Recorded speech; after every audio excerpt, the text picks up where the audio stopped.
જય શ્રી કૃષ્ણ. આજે આપણે અન્નપૂર્ણામાં બનાવશું તલ અને ટોપરાની ચીક્કી. ઉત્તરાયણ આવે છે તો પછી બધાને ઘરે ચીક્કી બનતી જ હશે. તો ચલો સ્ટાર્ટ કરીએ. પહેલા આપણે તલને ફાસ્ટ ગેસે 10 મિનિટ સુધી શેકી લેશું. એકદમ પફ થઈ જવા જોઈએ તલ, એટલે એકદમ ક્રિસ્પી ટેક્સચર આવશે તલનું. મોઇશ્ચર બધું વયું જશે. જો આ પોપ થઈ ગયા છે અને એકદમ મસ્ત રોસ્ટ થઈ ગયા છે.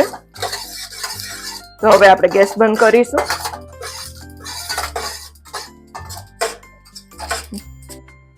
એક વેસલમાં સાઈડમાં રાખી દઈશું તલને.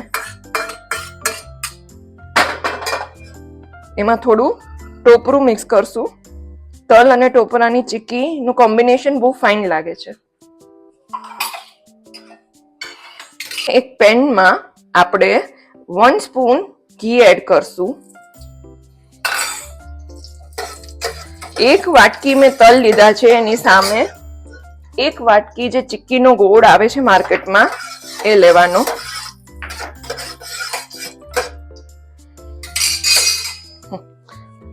ઘી ગરમ થઈ ગયું છે. હવે તેમાં આપણે ગોળને એડ કરી અને લગભગ 5 to 7 મિનિટ્સ જેટલું તેને આપણે મિક્સ કરશું, પાઈ બનાવશું.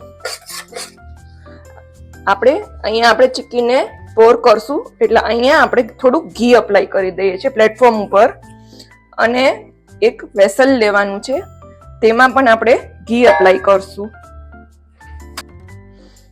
અને આમાં બી રોલિંગ પિન છે, એમાં બી આપણે ઘી અપ્લાય કરશું.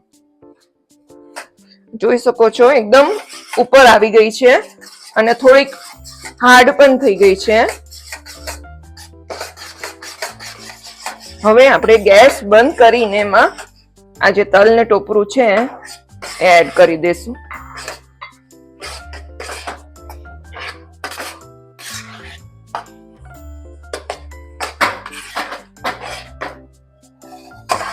આવી રીતે તેને પોર કરી દેશું.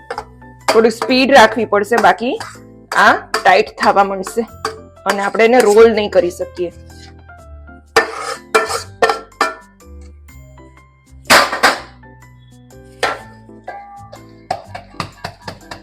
આવી રીતના ટેપ કરીશું.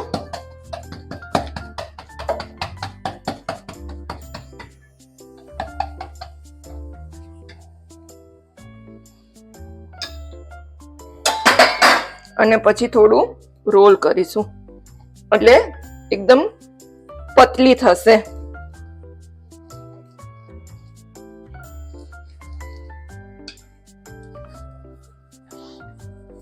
થોડી બધી સાઈડથી પતલી કરતું જવાનું.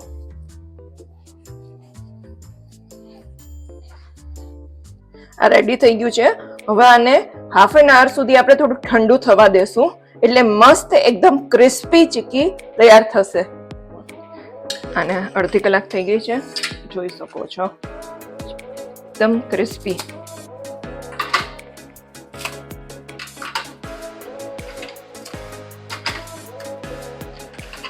મસ્ત ક્રિસ્પી અને એકદમ ફરસી ચીક્કી